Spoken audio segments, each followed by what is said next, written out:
할렐루야. 하나님께 영광의 박수를 올려드리겠습니다. 오늘 우리에게 주신 말씀은 결혼과 이혼에 관한 말씀이에요. 그래서 특별히 지금 산상수훈을 제가 설교하고 있는데, 자, 오늘 주신 말씀은 마태복음 5장 31절 이하의 말씀입니다.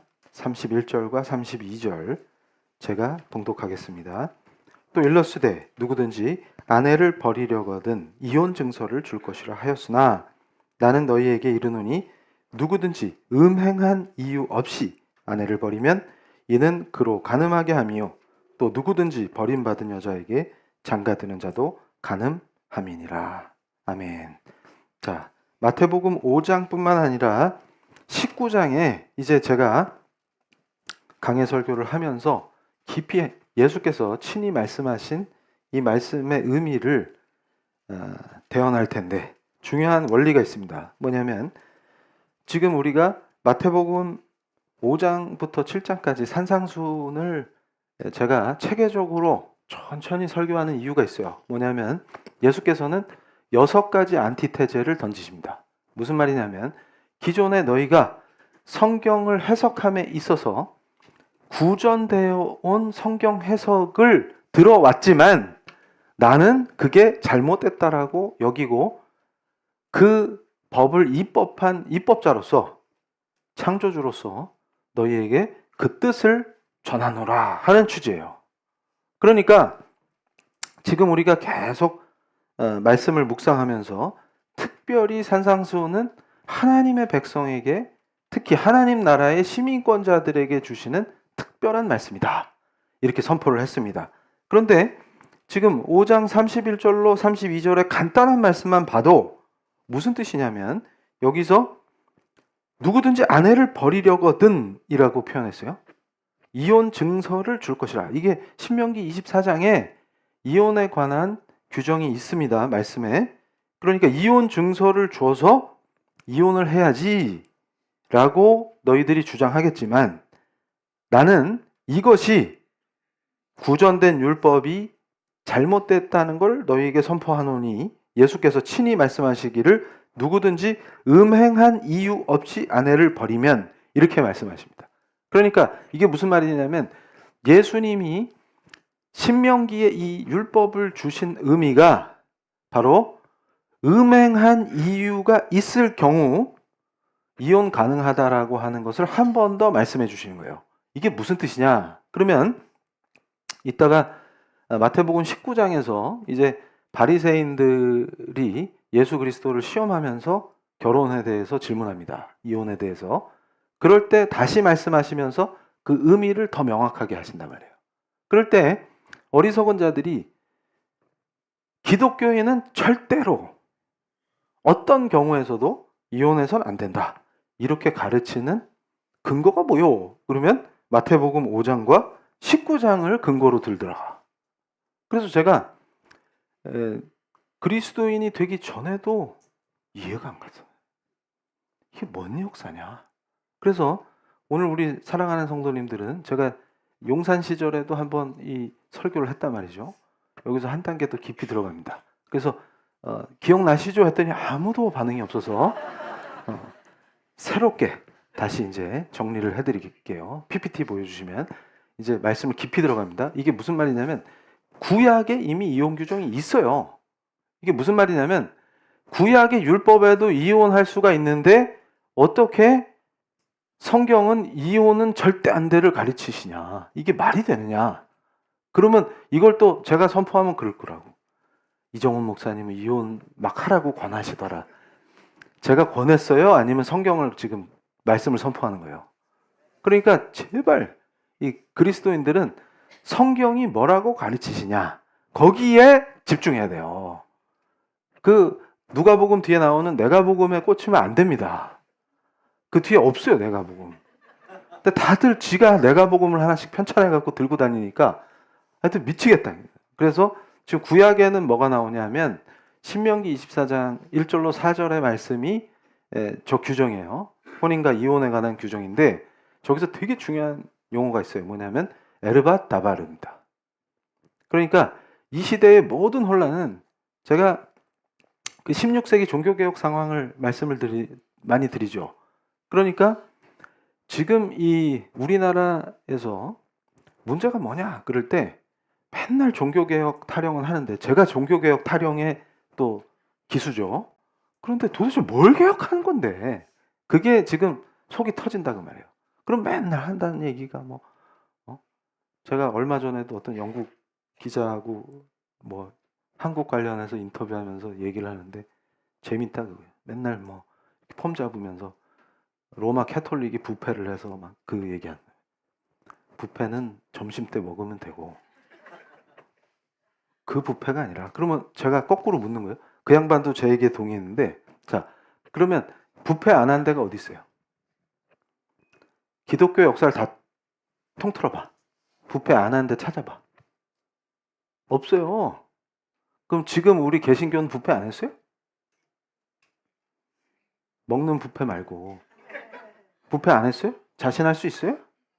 핵심이 뭐라고? 성경적이냐를 묻잖아요 지금.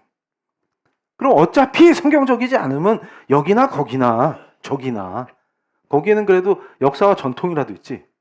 여긴 뭔데? 이렇게 된다 이게 잘못하면. 그러면서 맨날 무슨 우월감을 갖고서 뭐 캐톨릭이 어쩌니. 그럼 제가 항상 하는 말이 있어요. 너나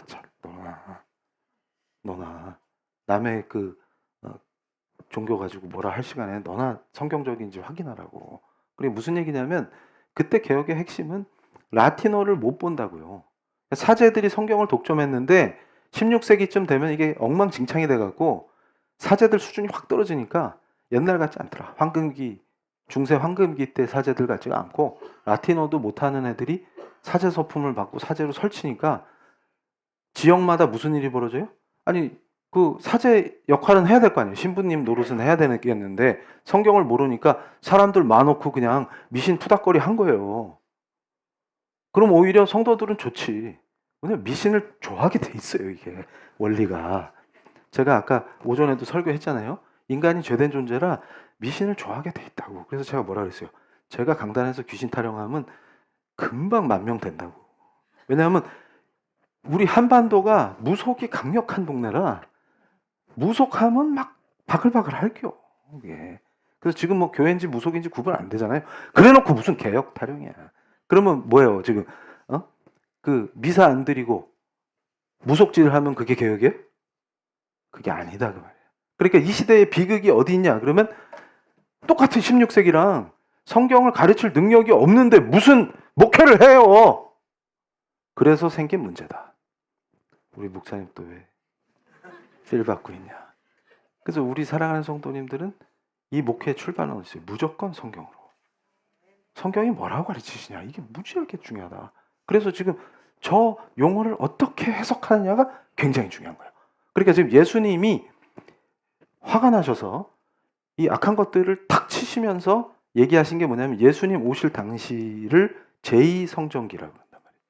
그러면 제2성전기 유대교가 가르치는 이혼에 관한 것이 매우 성경적이지 않다는 걸 왜냐하면 주님이 입법자시니까 입법자가 내가 이런 뜻으로 니들한테 법을 준 게 아닌데 니들이 함부로 이 법을 해석해서 적용함으로 내 법이 무너졌다. 그걸 선포하시는 게 산상수훈의 핵심이다. 그럼 이게 뭐냐? 그럼 언제 이혼 증서를 써줄 수 있냐라고 했을 때 히브리어로 에르밧 다바르라는 표현은 수치입니다. 수치. 그러니까 수치스러운 게 드러났다 이런 뜻이 되는 거죠. 그러니까 벌거벗었다. 일의 노출이라는 게 어떤 게 폭로됐다. 드러났다. 발가벗겨졌다 이런 말이에요. 그러다 보니까 저걸 어떻게 해석하느냐를 놓고 그러면 그 어떤 여인의 행실이 저것에 벌거벗겨진 일, 수치스럽다라고 하는 일에 해당되면은 이혼을 할 수 있는 거고 저기에 해당이 안 되면 이혼을 못 하는 거고 그런데 관념이 지금이랑 달라요. 저 때는 이혼을 하면 여성한테는 무조건 불리한 시대예요. 그래서 유기되면 신약에서도 고린도전서에 유기한 자와는 합법적으로 이혼이 가능합니다. 신약 시대에도. 그 이유가 어디냐면 유기는 죽음이기 때문에요. 유기가 뭐냐 그러면 방치한다는 거예요.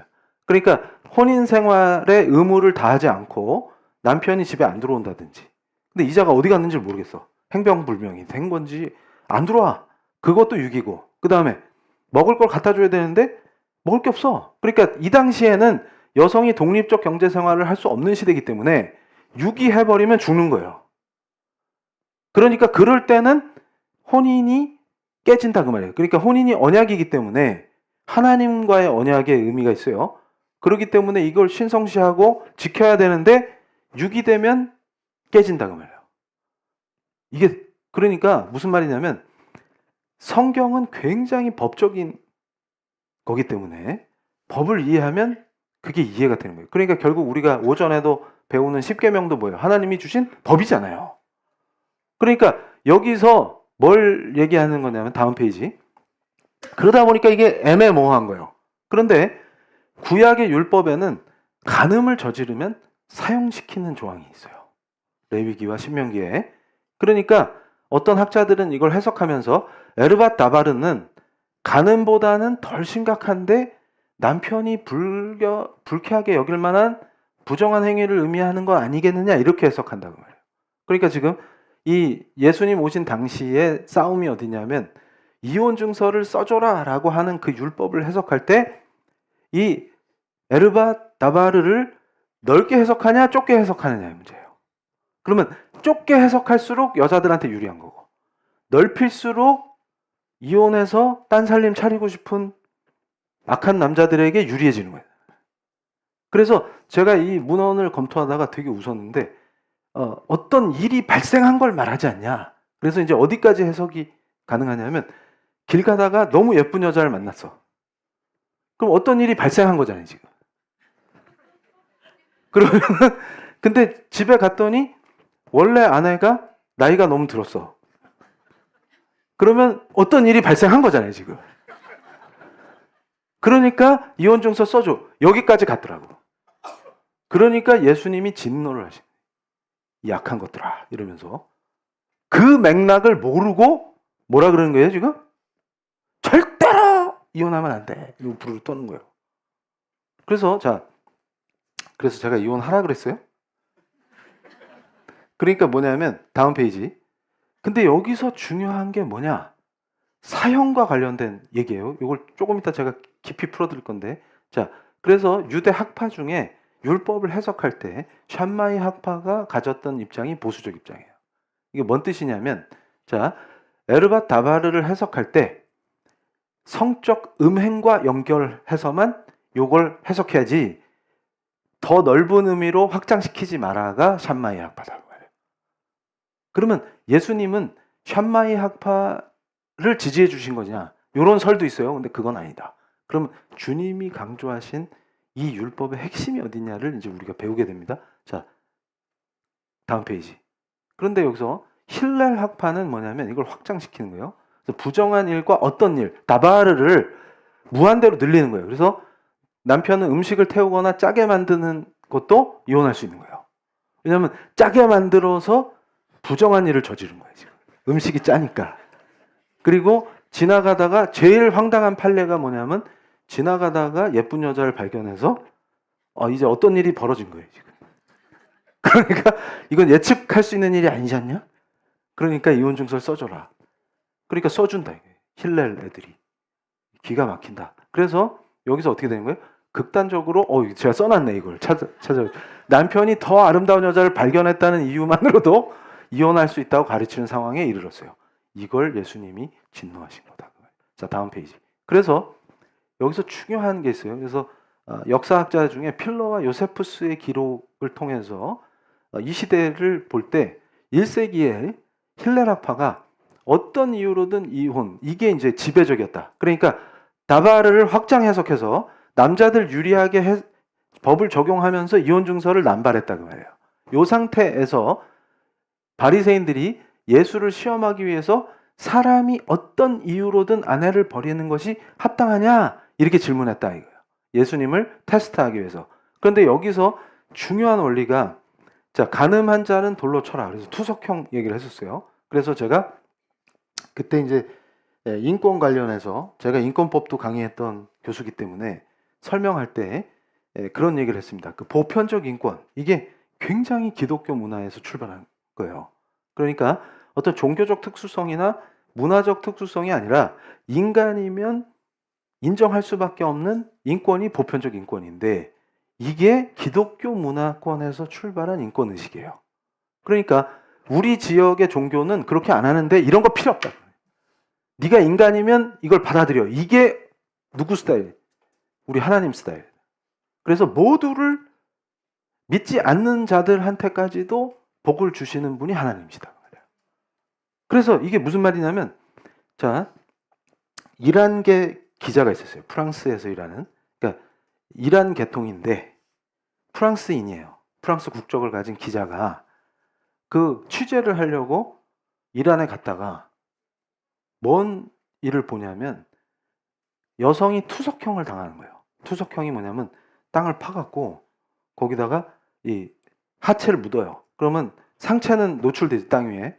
그 상태에서 돌로 던지는 거예요. 그러면 도망을 못 치죠. 거기 땅에 이렇게 묻힌 거지, 이렇게 나무처럼 심겨진 거지, 땅에. 그런데 이게 제일 그 심각한 인권 침해 요소가 어디 있냐면, 간음한 걸로 드러난 여성을 투석형에 처할 때 땅에다 그렇게 해놓고 큰아들이 먼저 쳐야 돼요. 그런데 이걸 이슬람 애들이 그걸 집행한단 말이에요. 그럴 때 이 기자가 그걸 보고 놀란 거예요. 그래서 진실을 파헤쳤는데 그 마을에서, 근데 이 기자도 목숨이 위태로웠다. 그래서 탈출해가지고 프랑스에 와서 그 사실을 알렸어요. 그래서 영화까지 만들어졌다. 그 실화를 가지고. 그런데 이게 깊이 들어가 보니까 뭐냐면 그 여성이 간음한 게 아니고 집이 어려워요. 남편이 그 직업이 별로 돈벌이가 시원찮아갖고, 그래서 부업으로 이 여성이 주부인데 동네에 파출부 일을 나갔다고. 그랬는데 이자가 돈도 없는 주제에 어린애를 데려오고 싶은 거예요, 신부로. 그러려면 어떻게 해야 돼요? 자, 돈이 이중으로 든다 이렇게 생각하니까 자기 아내를 간음으로 몰아서 죽이면 이혼하는데 드는 돈이 필요 없잖아요. 그러고서 어린애를 신부로 사올 수 있다 이렇게 판단한 거예요. 그 돈 갖고. 그래가지고 동네 남자들과 협잡을 하고 거기 이슬람의 우리로 치면 목사지 이맘하고 짜가지고 이 여자를 간음죄로 구성해갖고 죽이는 거예요. 근데 그 진실을 이 기자가 파헤친 거야.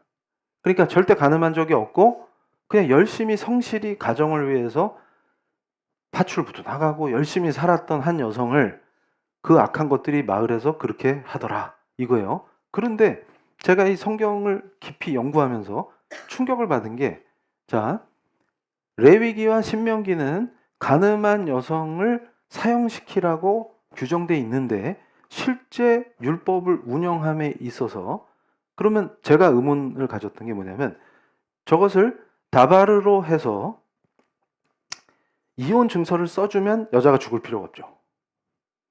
이해가 되세요? 그리고 이혼 증서를 받고 이혼 당한 여자는 음행을 저질러서 재혼도 할 수 있단 말이에요. 이게 뭐지? 거기 퀘스천이 생긴 거예요. 그래서 연구를 하다 보니까 충격적인 결론에 도달한 게 뭐냐면, 하나님이 얼마나 이 율법을 주실 때 율법은 결코 인간을 얽매고 죽이려고 주신 게 아니라 사랑의 징표구나, 이걸 알게 된 거예요. 무슨 말이냐면, 자, 성적으로 문제가 있는 배우자를 사형에 처하지 않고 오히려 이혼 증서를 줘서 내보낼 수 있도록 체계화됐다. 그러니까 무슬림들이 여성을 투석형으로 죽이기보다는 유대 사회에서는 율법을 사형으로 집행하기보다 이혼 증서를 통해서 그 갈등과 문제를 해결했다는 말이에요.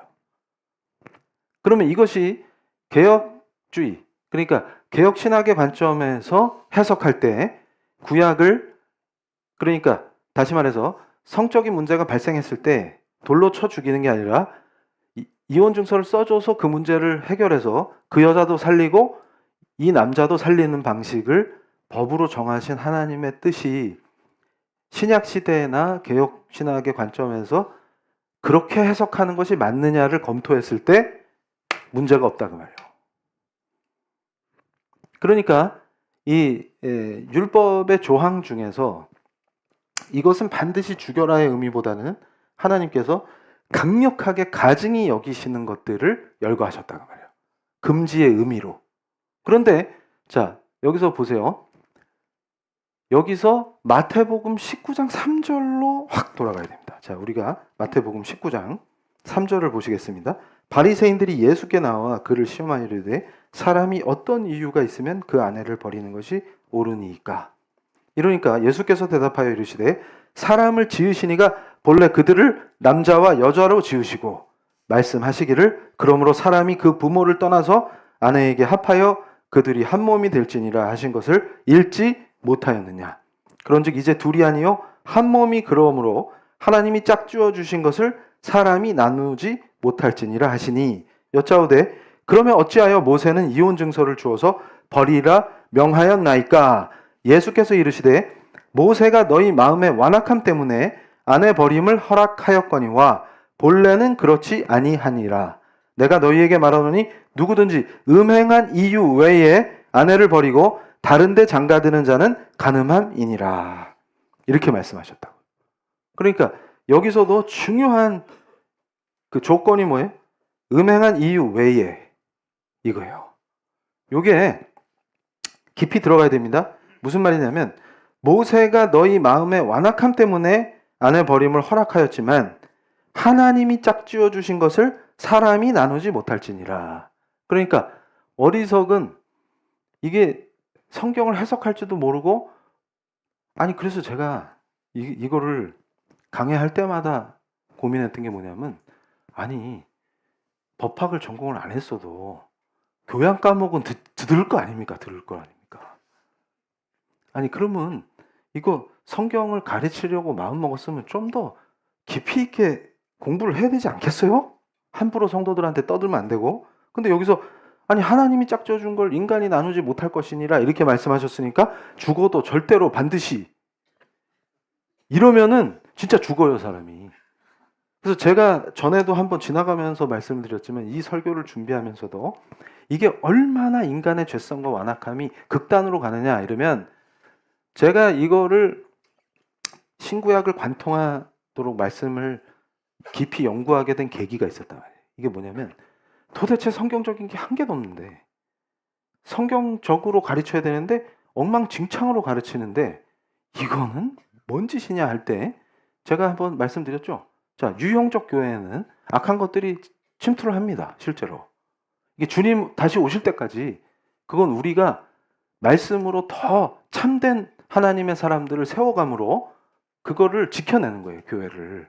그리고 교회는 그 악한 것들이 계속 들어온단 말이에요. 그래서 어느 정도 악한 것들이 들어오냐면 진짜 뭐 상상 초월했대요.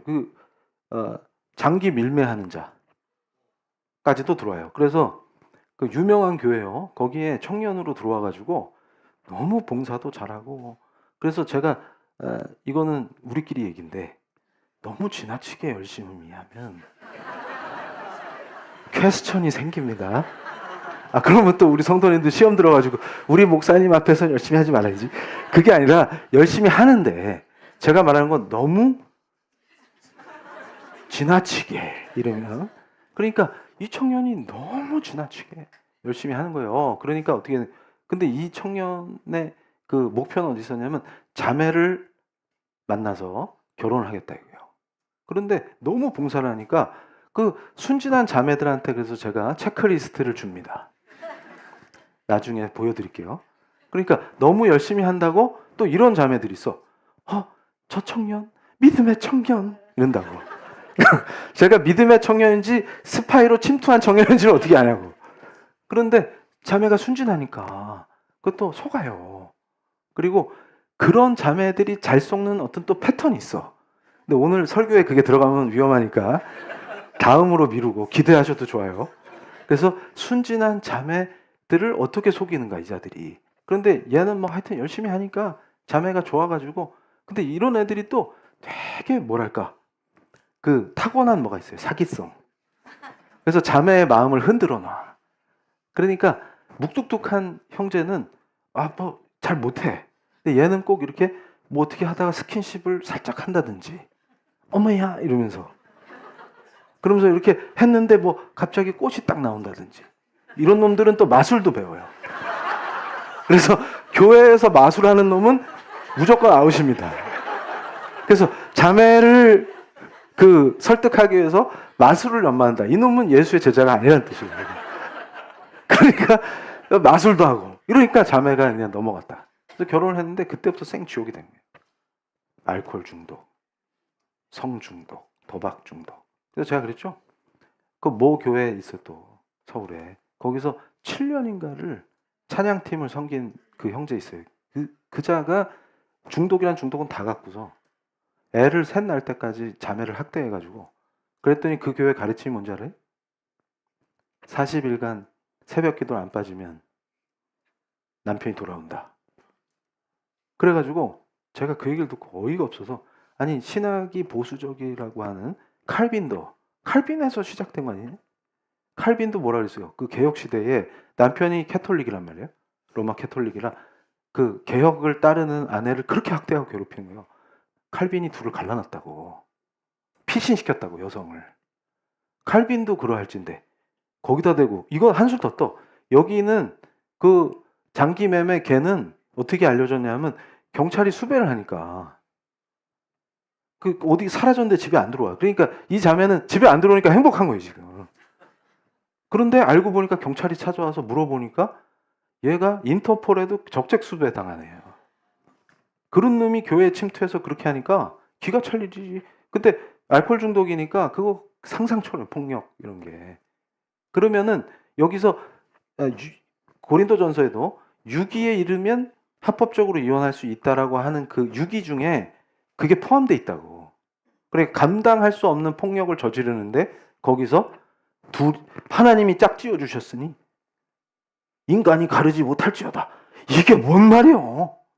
그럼 하나님이 이 자매를 범죄의 구렁텅이에서 고통당하라고 맺어주셨구만. 이런 무지막지한 것들이 어디 있어요.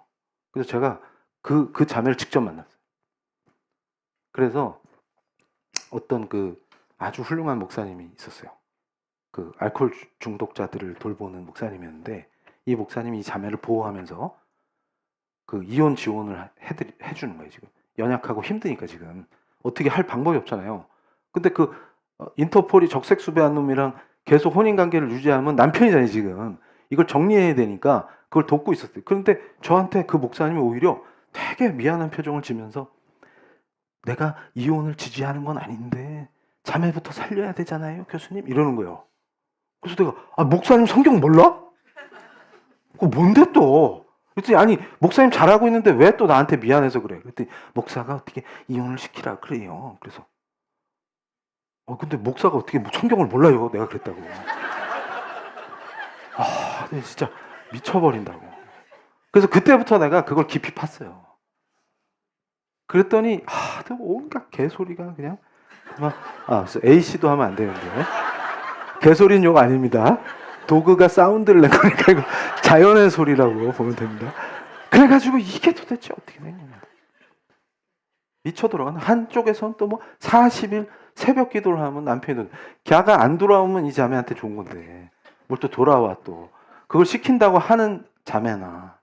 근데 그 자매는 거기서 빠져나갔지. 얼마나 할렐루야인지 몰라요. 근데 그런 미친 짓들을 버리고 앉아서 무슨 개혁 타령을 합니까? 지금 갑자기 또 흥분하면 안 되기 때문에. 그래서 이게 어떻게 되는 거예요? 너무 막 같다 그 말이에요.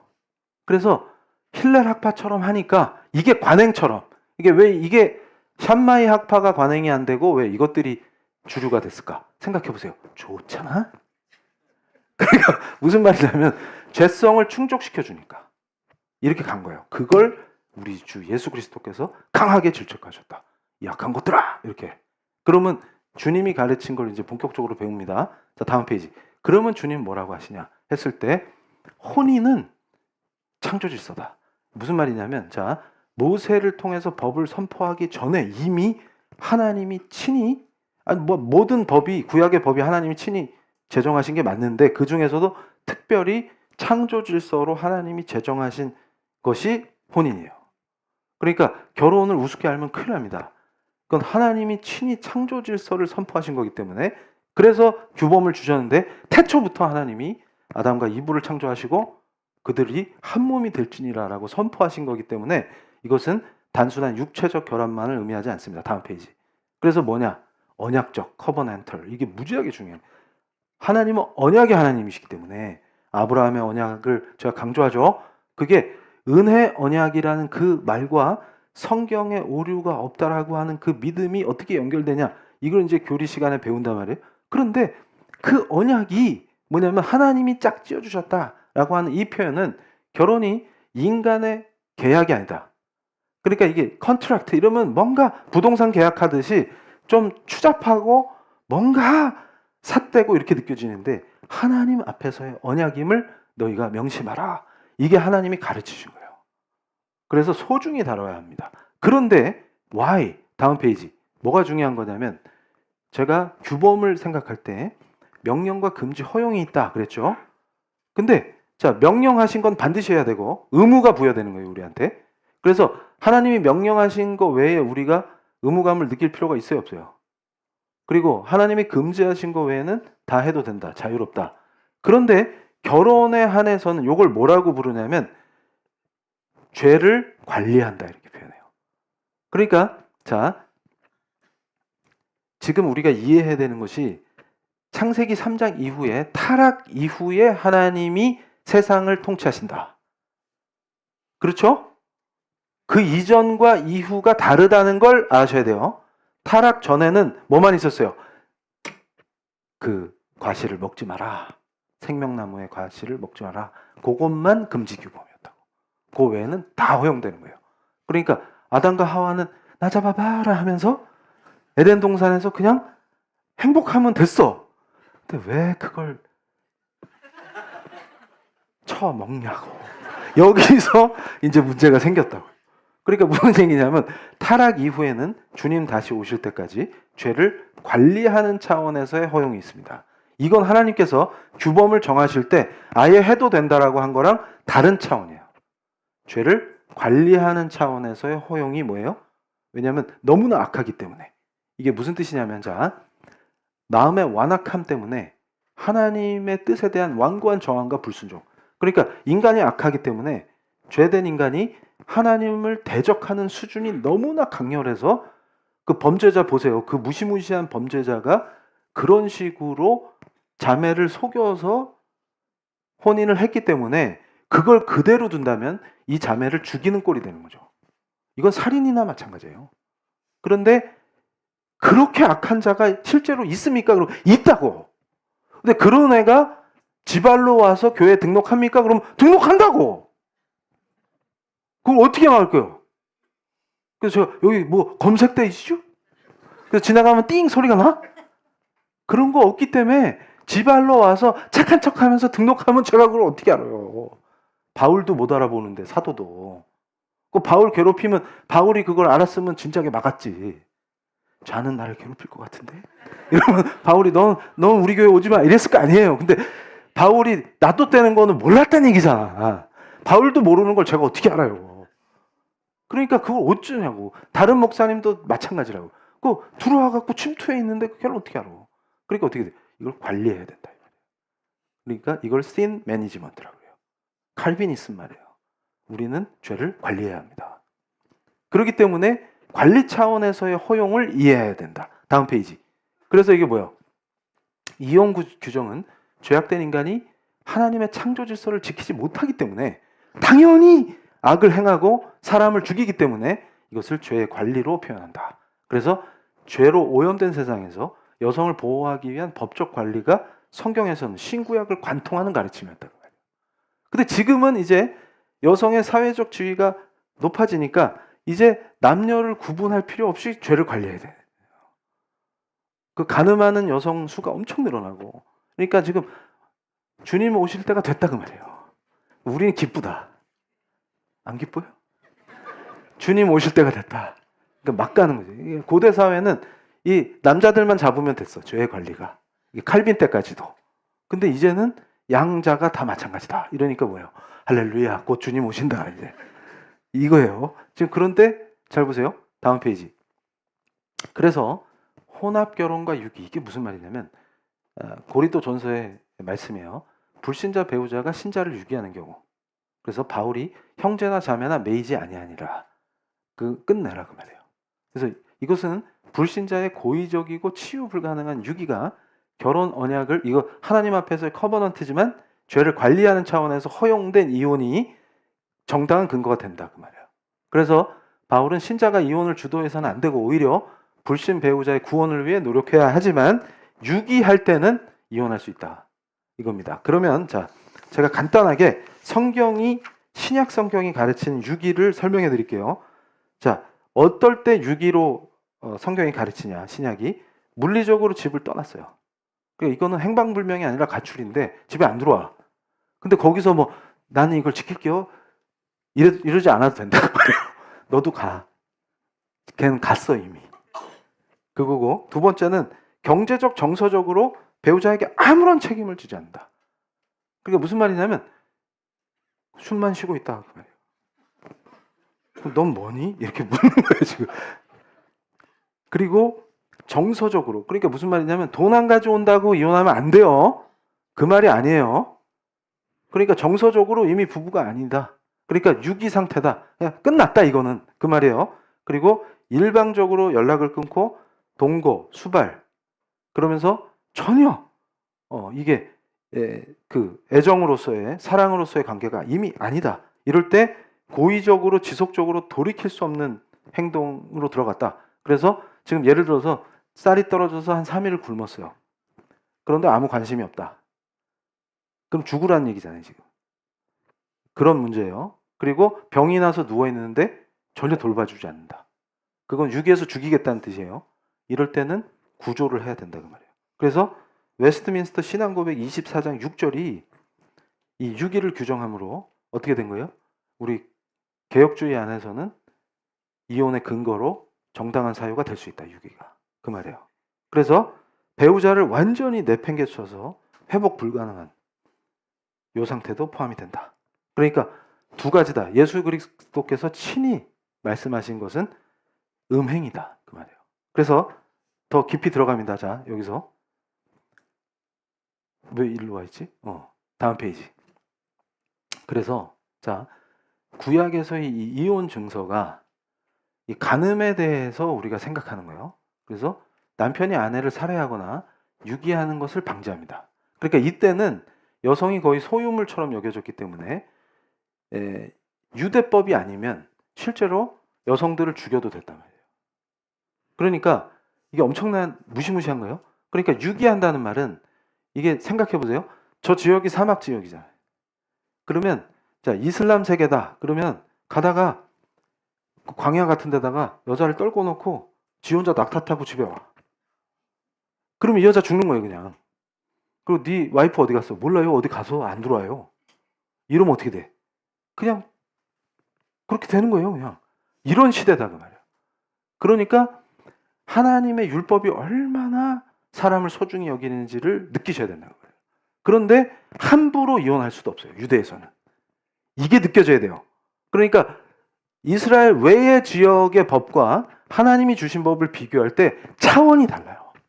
그래서 제가 확신하는 거예요. 하나님의 법은 사랑이다. 그리고 이 율법이 하나님이 주신 법이 맞구나. 왜냐하면 이 시대의 수준, 인간 수준으로는 절대로 생각할 수 없는 내용이다.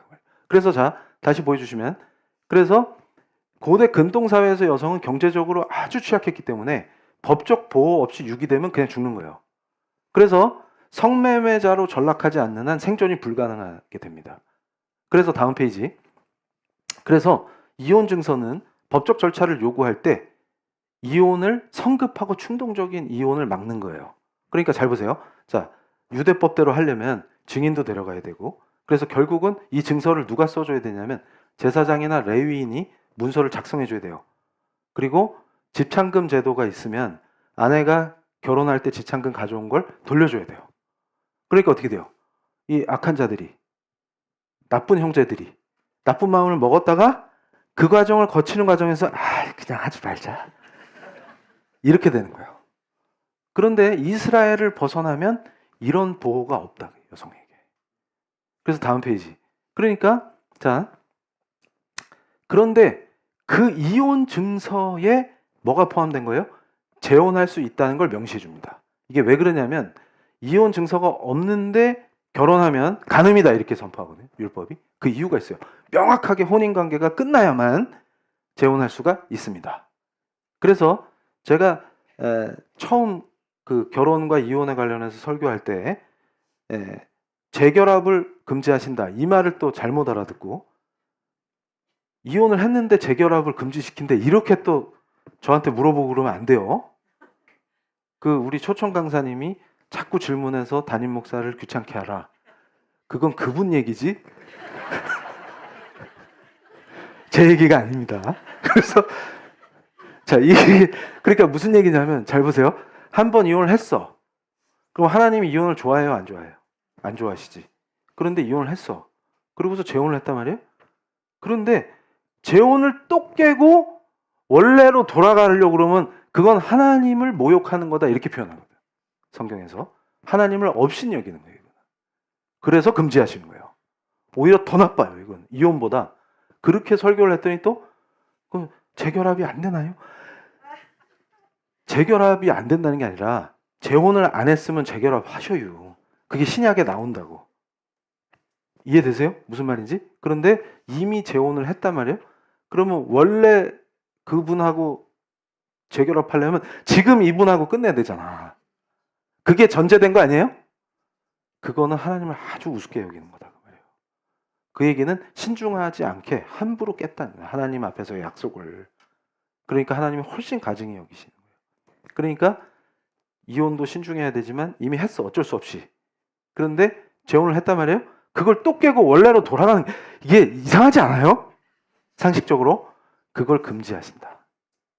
성경에서 금지된 건 재혼이 금지된 게 아니고 또 재결합을 금지시키신 게 아니고 재혼한 상태에서 왜 또 원래로 돌아가냐고. 그럴 거면 애초에 하질 말았어야지. 그 말이에요.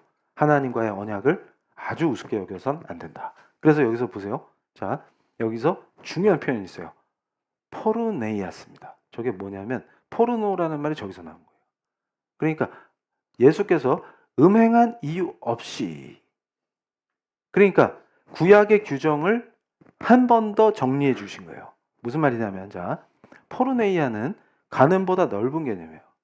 그래서 모든 형태의 성적 부도덕을 포함합니다. 그러면 지금 이것을 현대에 적용할 때 배우자가 성적 부도덕한 짓을 벌였다. 그것은 이혼 사유가 됩니까? 안 됩니까? 예수 그리스도의 가르침대로 하면. 그러니까 예수님이 이혼을 허용하는 조건을 하나 말씀하신 거예요. 포르네이아스. 이해되시죠? 그러면 구약에서처럼 신약에서도 예수님이 확정 지어주신 법이 진짜 법이기 때문에 그 샴마이 학파나 힐렐 학파가 해석하는 게 핵심이 아니라 예수 그리스도께서 친히 선포하신 그게 진정한 하나님의 법의 의미이기 때문에 그게 매우 중요합니다. 그래서 자, 이제 이걸 깊이 들어가는 거예요. 자, 다음 페이지. 그러면 결혼 언약의 근본적 위반이고 피해자 있죠? 무고한 배우자를, 그러니까 유책 배우자의 반대말이에요. 무고한 배우자가 이 결혼에 평생 구속될 수 없다. 그건 뭐야? 살리시겠다 그 뜻이에요. 그러니까 예수 그리스도가 율법을 정리해서 산상수훈으로 다시 설교하신 이유는 생명을 우선시하신다. 그러니까 안식일 날 눈 못 본 사람을 눈뜨게 해주시는 게 생명을 살리는 거죠. 그걸 가지고 예수를 괴롭혔죠. 그러니까 예수님께서 뭐라고 하시는 거예요? 야, 그 고통받는 그 무고한 배우자를 살려야 될 거 아니냐? 그 말씀이다 그 말이에요. 근데 그런 거 외에 니들이 저 남자는 코를 골아요. 저 남자는 돈을 못 벌어 와요. 이런 거 하면 안 된다. 그리고 이 여자보다 저 여자가 더 예뻐요. 이런 거는 절대로 사유가 될 수 없다는 걸 선포하신 거예요. 자, 그래서 자, 구약이 가늠한 여자를 사형에 처하지 않고 이혼 증서로 다룬 경우들, 실제로는 이게 뭐예요? 에르밧 다바르. 이게 간음에 국한된 것은 아니지만 에르밧 다바르가 생명의 존엄성을 보장하는 하나님의 사랑으로 해석해도 전혀 문제가 없다. 이게 무슨 말이냐면 간음죄를 저지른 게 적발된 여성은 그 뭐예요? 예수님이 그러잖아요. 야, 죄 없는 애는 이 여자를 돌로 쳐라. 그럴 때 다 도망갔잖아요. 그게 우리 예수님 스타일이에요. 그러니까 무슨 말이냐면, 자, 간음했다고 죽일 거냐? 이럴 때 어떻게 하셨어요? 법에서는 죽이라 했지. 그런데 안 죽이고 거꾸로 짱돌 집은 애들한테 여기서 죄 없는 애는 쳐라. 그러니까 다 도망쳤다고 말이에요. 그게 우리 예수님 스타일이에요. 그러니까 지금 뭐냐면 성적으로 문란한 배우자와 사는 그 고통이 죽음과도 같기 때문에 그걸 구하신다고 말이에요. 자, 그래서 그 외에는 안 된다. 그래서 오히려 가늠한 여자조차도 어떻게 살려주신 거예요? 구약의 법으로도 오히려 투석형에 처하지 않고 이혼 증서를 합법적으로 레위 사람이나 제사장한테 이혼 증서를 써서 내보내서 오히려 살게 해주신다. 그럼 둘 다 사는 거예요. 둘 다. 지금 이해가 되시죠? 자, 가늠한 여성이 있을 때 이게 에르밧 다바르는 훨씬 넓은 개념이라고 했어요. 넓은 개념으로 성적인 문제를 일으킨 여성에게 투석형으로 죽이지 아니하고 이혼 증서 줘서 살려서 이 여자도 살리고, 그럼 이 여자에게도 무슨 기회를 주신 거예요? 하나님이 회개할 기회를 주신 거고, 이 남자도 그 여자랑 어떻게 살아요? 살리신 거다 그 말이에요. 그래서 굉장히 자비하시죠? 다음 페이지. 그래서 뭐예요? 벌거벗음을 드러내다. 이게 지금 레위기랑 연결해서 제가 해석하는 거예요. 자, 이게 에르바 할 때 이게 에르밧으로 간단 말이에요. 뭐냐면 주로 성적인 것과 연결돼 있다고 말이에요. 그래서 제가 좋아하는 구약학자 리차드 데이비슨이 저랑 같은 맥락으로 해석을 해요. 자, 다음 페이지. 그래서 여기서 중요한 게 있어요. 레위기 말씀들이 전부 이 성적 하나님이 가증히 여기시는 범죄들이 총망라돼 있죠. 율법에. 동성애 조항도 여기 나오는 거예요. 하나님이 다 가증히 여기십니다. 그래서 결코 근친상간을 용납하지 않으시고, 간음한 자를 하나님의 심판이 있다. 우리 배웠어요. 이미. 돌이켜야 합니다. 그리고 뭐예요? 동성애는 용인하지 않으신다. 다음 페이지. 그러므로 이런 것과 관련해서 잘 보세요. 예수의 포르네이아 해석을 어떻게 할 거냐? 포괄적 성적 부도덕을 질타하시는 거다. 그러면 여기엔 뭐가 포함돼요? 간음, 혼전 성관계, 근친상간, 매춘 이런 게 다 포함되는 거예요. 그러니까 샴마이랑 다른 건 뭐예요? 에르밧 다바르를 주로 간음으로 해석해요. 샴마이는. 근데 우리 주님은 산상수훈에서, 자, 산상수훈은 율법보다 더 빡세요, 안 빡세요? 빡세요. 그러니까 포르네이아는 오히려 주님이 샴마이보다 확장하신 겁니다. 성적인 영역에서. 간음에만 해당되지 아니하고 모든 성적 부도덕을 저지르지 마라. 그것이 네가 하나님 앞에서 언약한 그 혼인을 신성하게 지키는 길이니라, 이렇게 얘기하신 거예요. 그러면 모든 결혼한 사람은 어떻게 해야 돼요? 내 몸이 내 게 아니고 하나님의 것이므로 더러운 짓에 내줘서는 안 됩니다. 그러니까 결국은 간음이라는 것도 주님이 확장시키셨어요. 우리가 이미 산상수훈에서 봤죠. 뭐냐면 간음을 실제로 저질러야만 간음이라고 너희들이 들었지만 주님은 뭐라고 규정하셨어요? 그 눈으로 lustfully 하게 완전 음욕에 불타서 쳐다보면 그걸로 너는 이미 간음을 했으니까 차라리 눈알을 뽑아버려라. 그렇게 얘기하시잖아요. 그게 무슨 말이냐면 lust라는 개념하고 sexual desire를 구분합니다. 이게 무슨 얘기냐면, 자, 하나님이 허용하시는 사랑 안에서의 남녀 관계는 사랑이 전제가 돼야 되는 거예요. 그리고 혼인이라는 제도 안에서 허락하신 겁니다. 그런데 이걸 벗어나면 안 된다는 뜻이에요. 그런데 러스트라는 건 뭐냐면 사랑이 없이도 인간은 본능에 끌려서, 이거는 이제 하나님이 생각하는 자기 자녀의 하나님 닮은 형상에서 이미 죄로 타락한 수준을 얘기하는 거죠. 그러니까 사랑이 없는데도 오직 육체적 욕망으로 불타는 애들을 러스트다, 이렇게 얘기하는 거예요. 그래서 그것만을 자극하는 방식, 그거를 주님이 이미 넌 그걸 추구하고 있다면 너는 간음이야, 이렇게 얘기하시는 거예요. 그래서 제가 뭐라 그랬어요? 지금 이 시대의 크리스찬 청년들이, 형제 자매들이 결혼 시기를 당겨야 합니다. 세상이 늦게 한다고 니들도 늦게 하면 안 된다 그 말이에요. 그리고 번성하라 하셨으므로 자녀를 낳는 것을 두려워하면 안 됩니다. 크리스찬은 하나님이 다 먹이시고 입히신다는 믿음을 가져야 돼요. 그렇게 하면 우리가 바울도 뭐라 그랬어요? 혼인 제도를 너 결혼해라 이렇게 권했던 이유가 죄 짓는 것보다 죄 지면 안 되니까 결혼하라. 그 말이 혼인 제도 안에서 하나님의 은혜와 사랑 안에서 진짜 인격적 사랑 안에서만 성관계를 하라. 그 말이에요. 그러니까 거기서 벗어난 모든 짓들을 주님은 책망하신다고 말이에요. 그래서 포르네이아가 오히려 산상수훈에서 넓어졌다. 이게 마태복음 19장까지 다 포함하는 거다. 그래서 예를 들어서 제가 얘기하는 거예요. 음란물 보는 사람 다 끊어야 합니다. 그게 뭐냐면 러스트의 결정판이에요. 그 인간에게 시각적으로 그 음욕만을 자극하도록 제작된 게 뭐예요? 거기에 인격적인 사랑이나 상대에 대한 존중이나 아름다운 하나님이 기뻐하시는 사랑이 러브가 있어요 거기?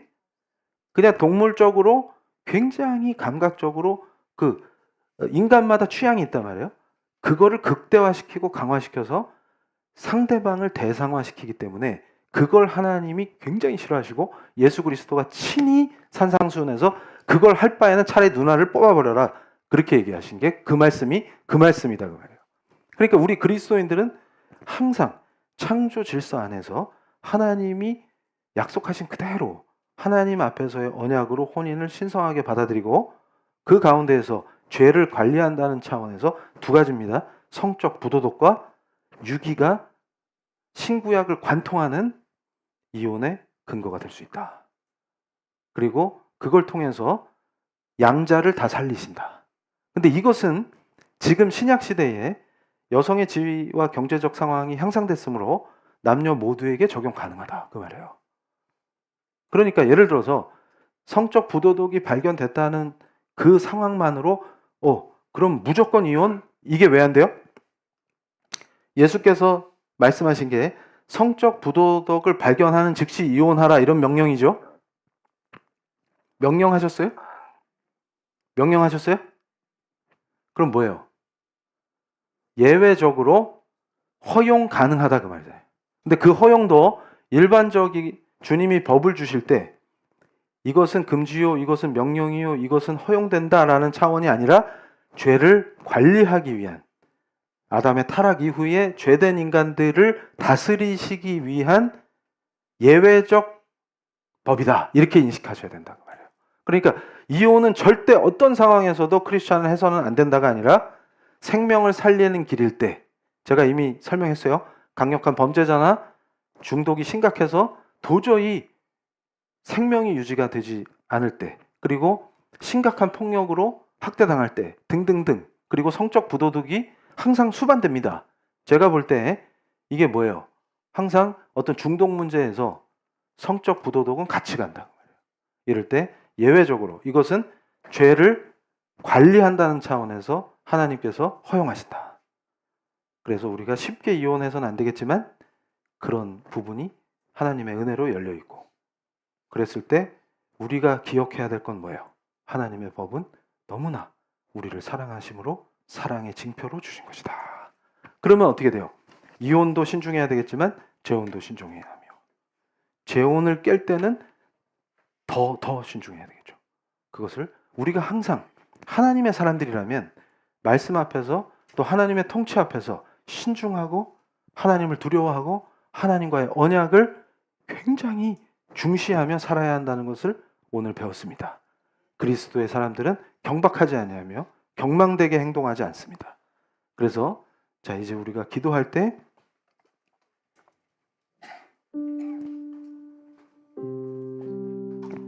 우리가 추수감사주의를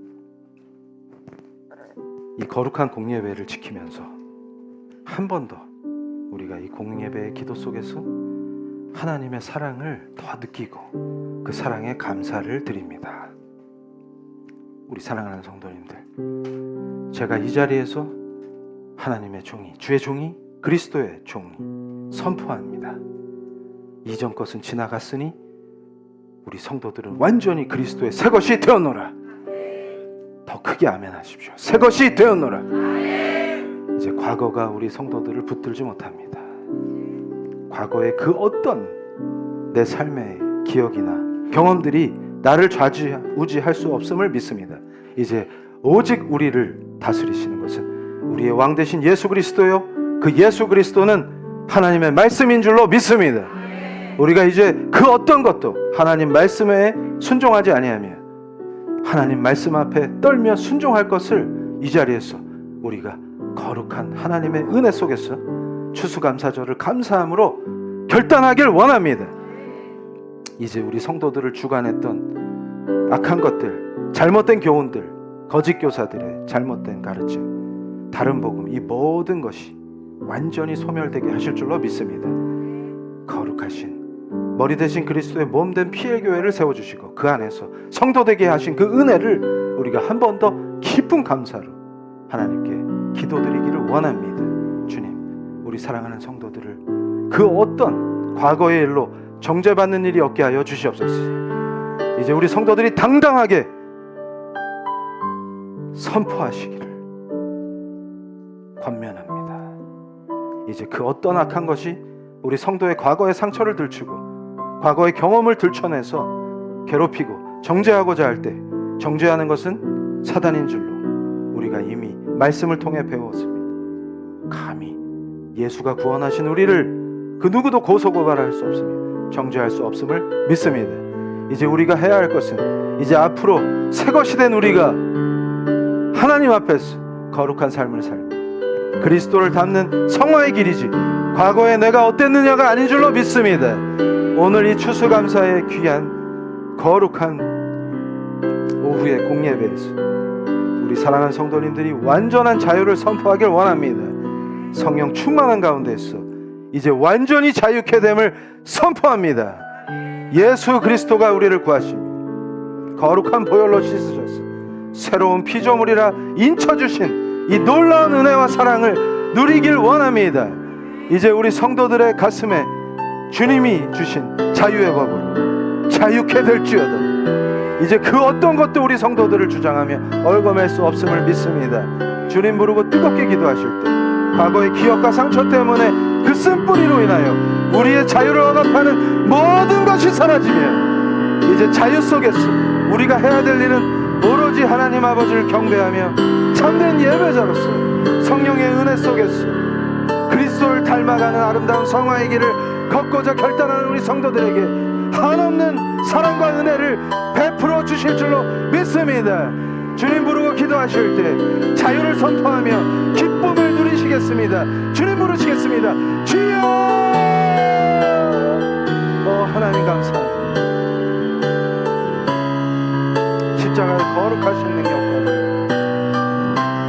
우리 성도들을 완전히 깨끗게 하시고 이제 당당해지게 하시고 과거의 쓴뿌리에 농락당하지 않게 하시고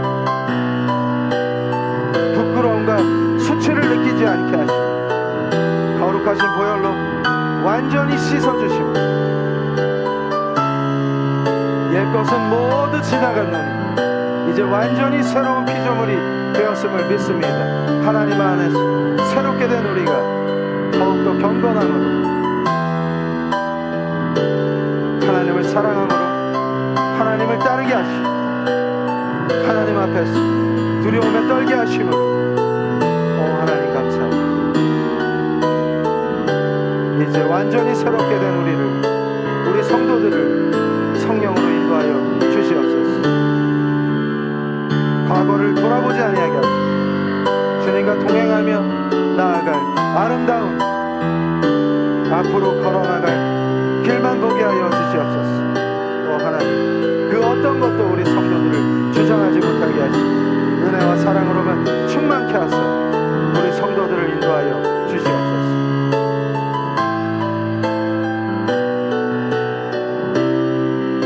자, 이제 우리 사랑하는 성도님들 은혜 충만한 추수감사 주일에 우리가 감사드려야 할 것이 하나가 더 있습니다. 지금까지 나를 인도해 주신 하나님께 감사를 드리며 하나님께서 분명히 말씀하십니다. 이전 것은 지나갔노니 이제 너희는 새 것이 되었노라. 이제 완전히 새로운 피조물이라는 것을 믿어야 합니다. 과거가 나를 주장하지 못하고 과거의 상처와 아픔들이 쓴뿌리로 남아서 우리 성도들을 주장할 수 없음을 믿습니다. 이제 두 번째 기도할 때는 완전한 자유를 허락하신 하나님의 은혜에 감격하며 과거를 돌아보지 않는 성도로 사는 것입니다. 이제 우리는 예수 그리스도와 동행하며 새롭게 걸어나갈 아름다운 주께서 인도하시는 푸른 초장과 쉴만한 물가만을 기대하며 하나님 나라를 누리며 이제 지금 현재 처해 있는 성도들의 상황이 하나님 나라로 아름답고 충만하며 평강과 은혜와 하나님의 사랑을 누리는 그런 귀한 하나님의 아들 딸다운 삶으로 인도하여 주시옵소서. 과거에 묶이지 아니하게 하시며 새로운 피조물의 자유를 만끽하며 이제 하나님과 동행할 아름다운 하나님 나라 누리게 하실 그 나라를 기대하며 뒤는 돌아보지 않는 성도들로 인쳐 주시옵소서. 성령께서 친히 인쳐 주시옵소서. 이제 과거 때문에 상처받고 수치를 느끼고 괴로워하는 성도가 단 한 명도 없은 줄로 믿습니다. 두 번째, 뜨겁게 기도하실 때 성령의 도우심과 은혜 속에서 과거의 모든 더러운 결박과 사슬을 끊어내고 우리를 구원하신 예수 그리스도만 바라보길 원합니다.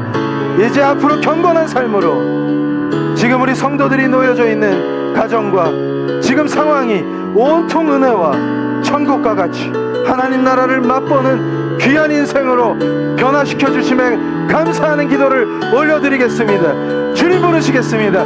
주여! 하나님 감사합니다. 우리 성도들의 생활을 바꾸어 주시옵소서. 이제 과거에 쓴 쓴물을 마시는 것입니다. 하나님이 주시는 예수 그리스도의 시원하고 단 생명수를 마시고 영원한 생명을 누리게 하심으로 이제 하나님 나라를 맛보며 평강과 희락이 회복된 가운데 온전한 자유를 누리게 하여 주시옵소서. 이제 과거가 우리 성도들을 붙잡지 못할지어다. 과거가 우리 성도들을 괴롭히지 못할지어다. 쓴뿌리를 완전히 제거해 주시고 이날까지 우리를 인도하시고 완전한 새로운 피조물로 빚어주신 하나님 은혜를 감사를 드립니다. 이제 추수감사절에 이 놀라운 감격과 은혜와 감사 속에서 하나님을 높이며 기뻐하며 하나님 앞으로 더욱더 나가기를 원합니다. 주님, 우리 성도들을 더욱더 자유케 하시고 얽매이 먹게 하시고 정죄받는 그런 생활에서 완전히 벗어나게 하시고 하나님 감사합니다. 기쁨과 평강으로만 충만케 되게 하여 주시옵소서. 하나님 감사합니다. 하나님 감사합니다. 자, 우리 사랑하는 성도님들, 이제 마지막으로 기도할 때 우리에게 주신 이 가족들을 소중히 여기는 마음으로 주님, 우리를 오직 사랑으로 그 십자가의 모진 고난을 다 담당하시고 그 거룩하신 피로 우리를 완전히 새로운 피조물이라 하시니 감사합니다. 우리 성도들, 이제 과거는 없는 것과 같습니다. 새로운 피조물임을 믿습니까? 믿습니까? 믿습니까? 과거의 모든 정죄와 상처가 이제 우리 성도들을 주장하지 못함을 강력하게 믿는 믿음으로 기도할 때 하나님께서 은혜로 성령으로 충만케 하사 우리 성도들을 오로지 그리스도 안에서 평강과 자유와 희락을 맛보게 하실 줄로 믿습니다. 지금 우리 성도들의 가정이 천국과 같이 변화될지어다. 예수의 사랑으로만 충만케 될지어다. 무너진 관계가 회복될지어다. 주님 부르시겠습니다. 주여! 아버지, 가정 머리 대신 그리스도를 높이는 몸된 교회와 같이 가정이 교회가 됨을 보게 하여 주시옵소서. 형제 자매들, 부모 자식, 배우자 모든 관계 속에서 그리스도의 사랑이 회복되게 하시며 더욱더 그리스도의 사랑으로 매이게 하시며 서로를 아끼고 지키며 서로를 위해 중보하며 그리스도 안에서 참 생명을 누리는 귀한 성도들의 가정이 되게 하시니, 아직 독신인 우리 성도들은 귀한 짝을 배필을 만나시 하나님께 영광이 되는 가정을 꾸리게 하시니, 하나님의 머리 되신 그리스도를 높이는 삶을 살도록 인도하여 주시옵소서. 이제 과거의 어떤 상처와 아픔도 우리 성도들을 주관할 수 없음을 믿습니다. 우리 성도들이 온전한 자유와 생명을 누리게 하시고, 오 하나님, 이제 하나님의 은혜로 친히 세워주신 그리스도의 몸된 피의 교회가 더욱더 머리 되신 그리스도의 영광을 위해 사역하게 하시고, 아름다운 은혜와 사랑 속에서 우리 성도들의 개인의 삶과 가정이 회복되게 하시고, 지체들이 모여 이루게 되는 그리스도의 공동체, 그리스도의 몸된 피의 교회가 더욱더 반석에 서게 하시고, 더욱더 머리 되신 우리 주 예수 그리스도께서 영광을 받으시는 놀라운 은혜의 역사가 있게 하여 주시옵소서. 오 하나님 감사합니다. 오 하나님 감사합니다. 주님이 인도하여 주시옵소서. 인도하여 주시옵소서. 인격적이고 사랑이 많으신 나의 하나님, 우리 성도들의 삶을 성령으로 충만케 하사 오직 그리스도 안에서 하나님의 영광을 보게 하여 주시옵소서. 자, 이제 제가 대표로 기도할 때 우리 모두 한마음 한뜻으로 기도하시겠습니다. 아버지 하나님 감사합니다. 우리가 입술로만 고백하는 것이 아니라 심령이 참으로 우리 주 예수 그리스도의 은혜와 영광을 고백하게 하여 주시옵소서. 우리가 영과 진리로 올려드리는 이 거룩한 공예배가, 이 공예배의 기도 속에서 우리 성도들이 이제 다시는 과거에 발목 잡히는 일이 없게 하시고, 스스로 자기를 괴롭히는 정죄에서 완전히 벗어나게 하시며, 그리스도의 거룩하신 피로 사신 완전히 새로워진 피조물이라는 걸 믿게 하여 주시옵소서. 정죄와 고소고발이 난무하는 더러운 그 모든 과거가 완전히 소멸됐음을 믿습니다. 이제 새로운 피조물이 누리게 될 은혜와 사랑과 희락과 평강만을 바라보게 하시며, 그 모든 예수 그리스도의 선물이 우리 성도들의 삶에 임하게 하여 주시옵소서. 이제는 그리스도 안에서 평강 누리며 상황에 좌지우지되며 불안과 초조에 떨지 아니하게 하시고, 회복된 희락 속에서 기쁨으로 예배 자리에 서게 하시며, 이제 부어주시는 은혜와 사랑 속에서 가정이 천국과 같이 변화되게 하시며, 아버지, 이제 부모, 자식, 배우자, 형제, 자매 모든 관계가 그리스도의 사랑으로만 매이게 하여 주시옵소서. 이제 머리 대신 그리스도의 영광을 위하여 아름다운 우리 성도들이 그리스도의 지체가 되어 그리스도의 몸된 피의 교회를 섬길 때 하나가 된 그리스도의 몸된 피의 교회를 더욱 강성케 하게 하시며, 그 안에서 말씀을 공급받고 말씀대로 살기로 결단한 모든 성도의 삶에 하나님의 특별한 은총이 임하게 하여 주시옵소서.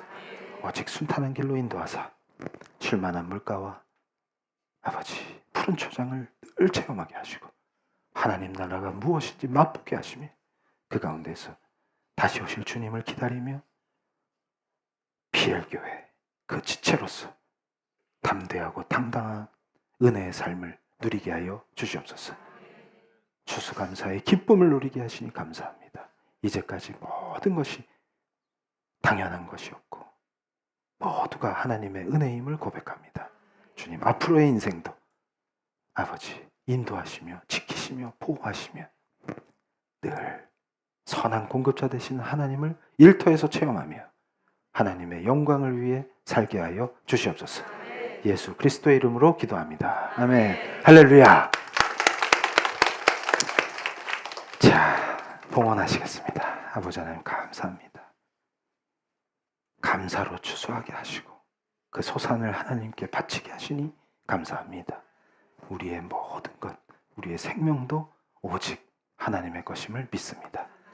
이제 하나님께서 인도하심으로 우리 모든 성도가 일터나 가정에서 하나님 나라를 보게 하시고 하나님 나라를 갈망케 하시며 하나님과 우리 주 예수 그리스도 안에서 아버지의 그 깊은 사랑을 누리게 하심으로 날마다 천국을 맛보게 하여 주시옵소서. 성령으로 충만케 하사 우리 성도들의 가정이 완전히 기쁨으로 춤추게 하시며 성도의 일상이 그리스도께서 주시는 평강과 은혜와 희락이 충만한 기쁨의 삶이 되게 하여 주시옵소서. 예수 그리스도의 이름으로 기도합니다. 아멘. 할렐루야. 자, 이 종이 기도를 열심히 인도하다가 목이 쉬었습니다. 이게 추수감사의 은혜인 줄로 믿습니다. 우리 사랑하는 성도님들, 오전 오후 이렇게 주일을 성수하시니까 기쁘시죠? 그래서 우리가 살 길은 한 가지밖에 없어요. 한 가지밖에. 말씀과 기도로 은혜와 평강과 희락을 누리는 겁니다. 그래서 우리 피엘교회 모든 지체는 희락 때문에 춤춰야 돼요. 그래서 이게 찬양이 저절로 댄스로 나오고 기뻐서 찬양을 멈출 수가 없는 그런 희락의 성도들이 되신 줄로 믿습니다. 이제 제가 완전히 하면 새 것이 되었노라 하시는 거예요. 그러니까 제가 제일 마음 아팠던 게 뭐냐면, 아니 그리스도 안에서 이미 새로운 피조물인데 과거에 발목 잡히는 사람들만큼 불쌍한 사람들이 없어요. 차라리 예수 안 믿어요 그러면 전도라도 하지. 예수를 믿는데 왜 과거에 발목이 잡히고 과거의 상처 때문에 그게 쓴뿌리가 돼서 우리를 다스리면 큰일 납니다. 우리를 다스리시는 분은 누구예요? 예수 그리스도. 그리스도가 왕 되시면 성령이 충만합니다. 그러면 상황이 나를 지배하지도 못하고 과거의 쓴뿌리가 나를 지배하지 못해요. 그러면 그런 것들이 엄습해 올 때 우리는 어떻게 해야 합니까? 무릎 꿇은 그 자리가 지성소가 되므로 거기서 주님을 부르고 주여 하면 어떻게 돼요? 성령께서 도우십니다. 그래서 회복시켜 주십니다. 절대 이제 우리는 다 아이고 새로운 피조물, 우리는 완전히 새 겁니다. 이제 과거가 절대 우리를 주장하지 못해요. 쓴뿌리 그거는 캐서 삶아 먹을 필요도 없어요. 그냥 소각시켜버립니다. 감자 아닙니다 그거. 자, 새 것이 새 것이 새 것이 할렐루야. 자, 여기는 저를 포함해서 우리 성도님들이 다 새 거라서 반짝거립니다. 네, 축도함으로 모든 감사와 존귀와 찬양을 우리 하나님께 올려드리겠습니다.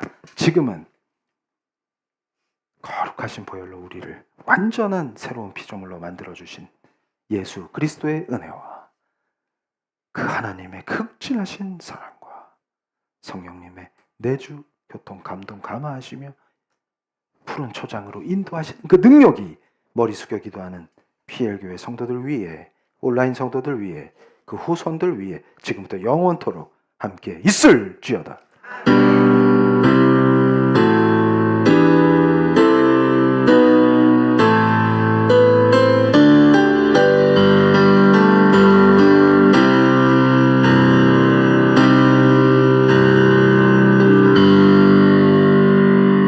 자, 추수감사 예배를 영과 진리로 드리신 우리 성도들을 하나님께서 반드시 복 주십니다. 할렐루야!